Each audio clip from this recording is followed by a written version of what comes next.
O baka naman gamitin itong black propaganda ng mga anti-Marcos forces. Ano niya yan, Mr. Maravillas? Kasi binalik ng ating Pangulong Bongbong Marcos yung no wangwang policy. Nagpalabas po ng administrative order yung ating Pangulong Bongbong Marcos. Bawal ang wangwang. 2.0 PBBM prohibits government personnel from using sirens and blinkers. Yan po, baka isipin ninyo, kinopya ng ating Pangulong Bongbong Marcos si Wangwang. Naging dilawanan niya si President Bongbong Marcos. Naging Wangwang.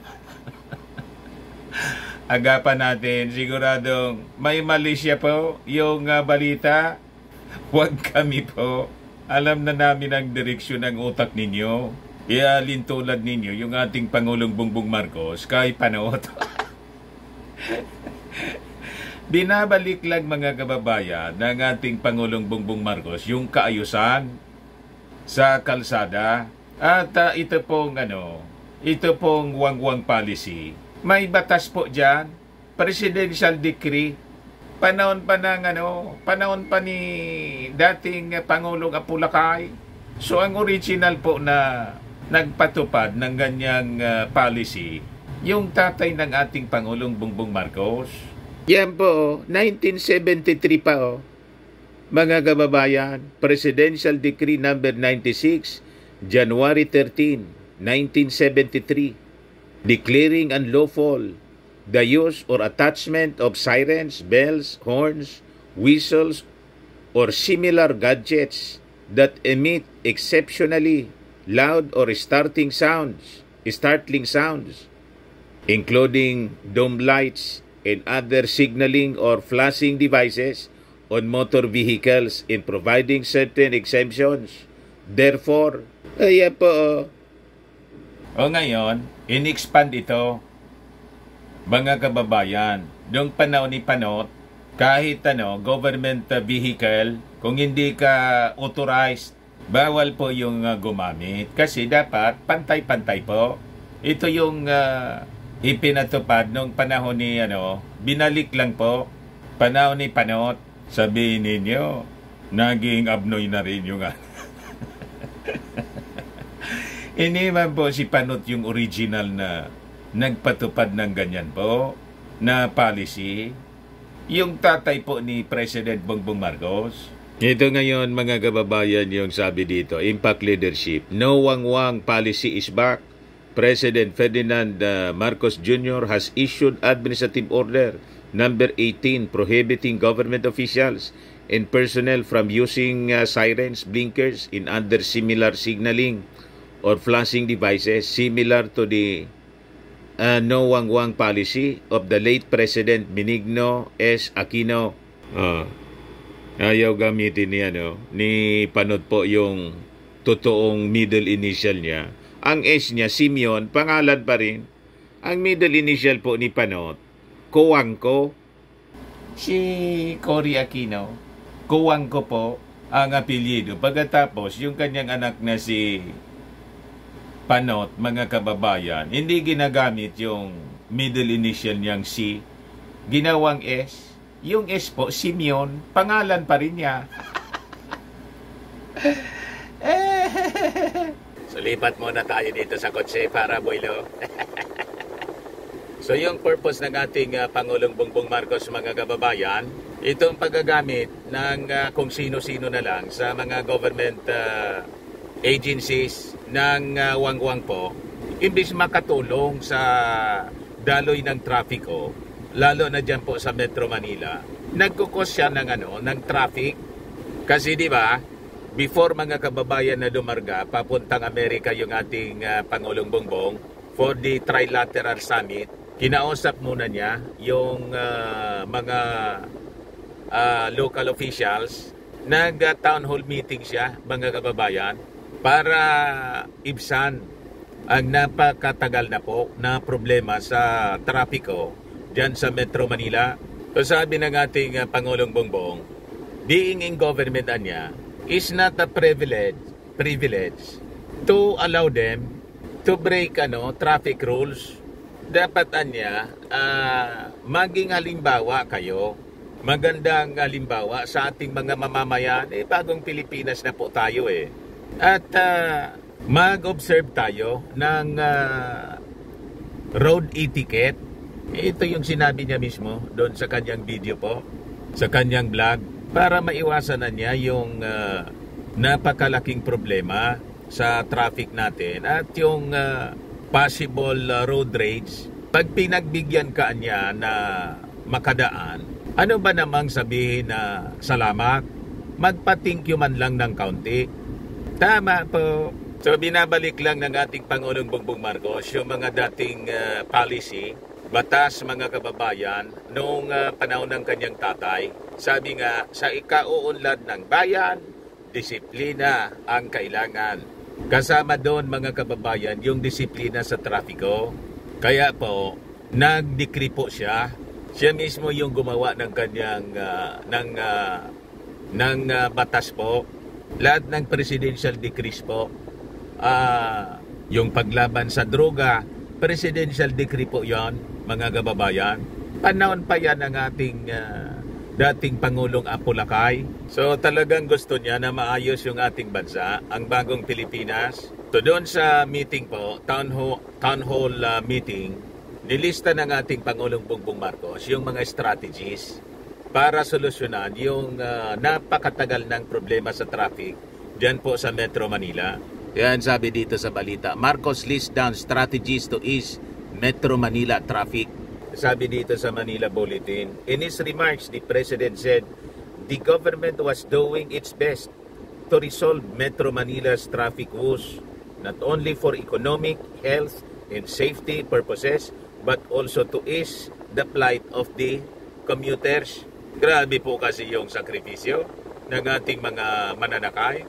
So sabi rito, recognizing the amount of money the country continues to lose due to the traffic crisis in Metro Manila, President Marcos assured the public that the government is exploring different strategies to decongest the metropolis, such as rushing mass transit projects and relocating agencies, regional offices out of the region. So, i-spread siya, mga kababayan, yung iba-ibang agencies ng ating gobyerno, ilalabas na po siya sa Metro Manila. Di ba napakagandang strategy po? Kasi yung takbo ng mga tao, lagi na lang Metro Manila, nagsisiksikan po dyan. At para naman yung ibang mga karatig rehiyon, umunlad naman po. Tama? Marami nang nag-isip ng ganyan mga kababayan noong panahon. Yung ating Pangulong Bongbong Marcos lang yung may political will. So sabi ng ating Pangulo, having an efficient mass transit system tulad ng nandun sa Tokyo, sa New York, at saka sa London, yan anya yung solusyon sa problema natin sa trapiko dito sa Metro Manila. Kaya anya tayo naglalagay ng mga subways, naglalagay tayo ng mga tren. Ito po ay para naman ay mas madali talaga, wala ng traffic. Sa ibang lugar anya, makikita mo lahat ng klaseng tao doon sumasakay.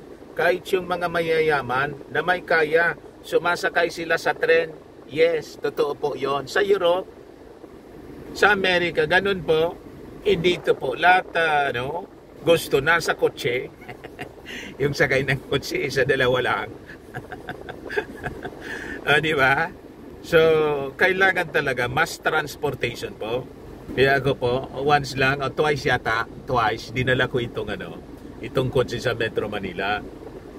Ngayon, hindi na po kami nagdadala nito sa Metro Manila kasi magkakadagdag pa. Magkadagdag pa kami sa traffic. Tapos, hassle po, mag-grab na lang. Hassle yung, maghanap ka pa ng parking area. Di ba? Sa grab po, pagkabayad mo, baba ka na. Ganun lang po. Kaya daming laking tulong din yung grab natin. Kasi yung mga taxi, ayaw ni Mrs. po. Sumakay sa mga taxi kasi ang babaho. May mga grab nga, oy, kayo dyan sa grab, sa Manila, yung mga luma po, huwag na ninyong i-deploy. Kasi po, kakarag-karag na. Tapos, ang babaho. may isang may isang nasakyan kami po. Lumang-luma na. Hindi ka man makapamili po sa sa Grab. Di mo man alam kung bago pa o luma na. Hindi nakatagal si Mrs. Bumaba. Problemado po ako. Hindi ko anya kaya.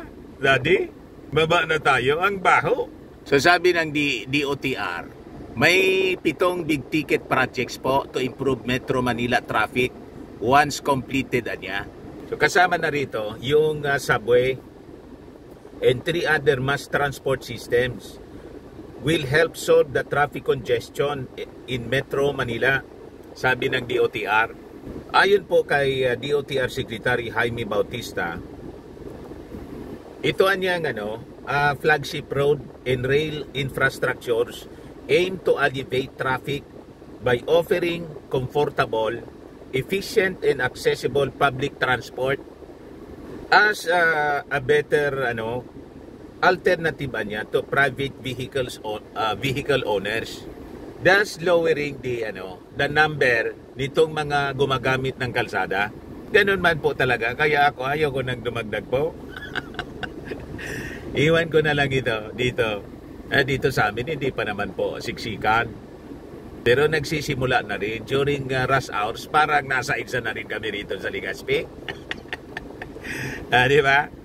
So aside from the Metro Manila subway, other train projects are the MRT-7, LRT-1 Cavite extension in the North-South commuter railway system. So itong Metro Manila subway is expected to be completed sa 2029. So tapos na yung term ng ating Pangulong Bongbong Marcos. Dapat i-extend natin. Magalit naman yan si Mount X, Mr. Maravillas. Gusto nang mag-people power kasi may planoan niya. Kaya kontra sila sa amendment ng konstitusyon. Pinagdududahan po na gustong mag-term extension.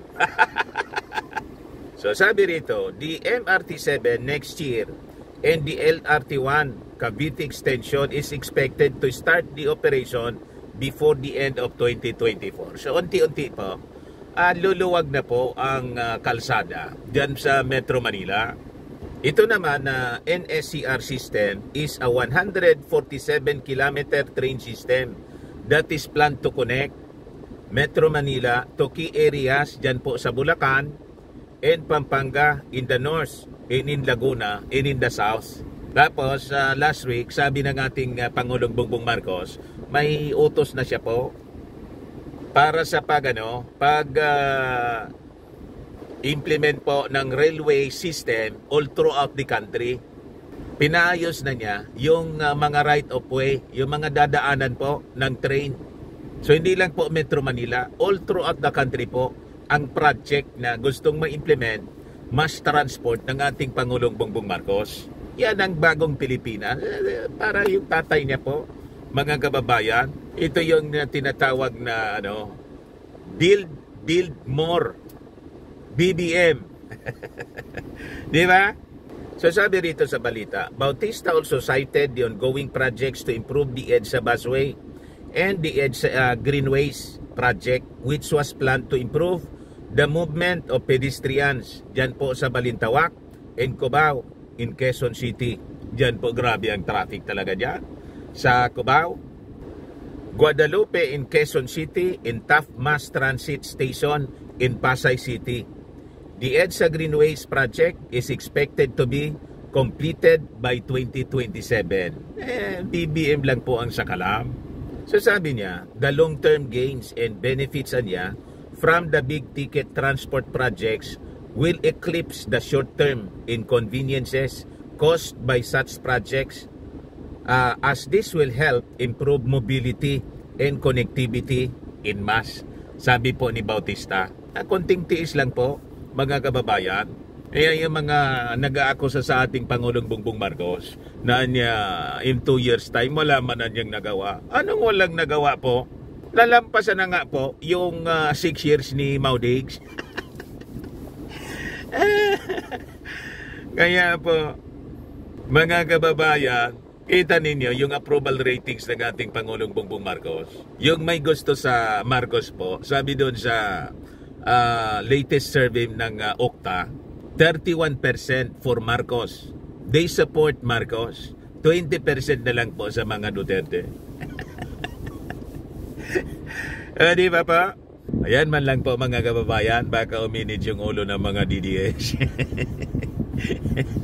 Lalo na ngayon mga kababayan, si Inday, nilaglag na yung ating Pangulong Bongbong Marcos. Kasi nga po, iniwan nga po siyang caretaker pero may kahating dalawa. Hindi na exclusive sa kanya yung pagiging caretaker ng ating bansa. Nadala siguro yung ating Pangulong Bongbong Marcos, yung caretaker ko niya. Imbis na magtrabaho, nasa rally ng mga anti-Marcos forces.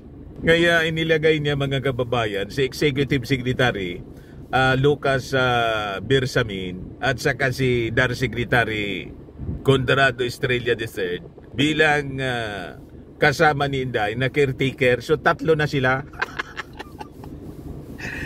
Pasiguro yung ating Pangulong Bongbong Marcos, delikado niya. May mga agendaan niya ito mga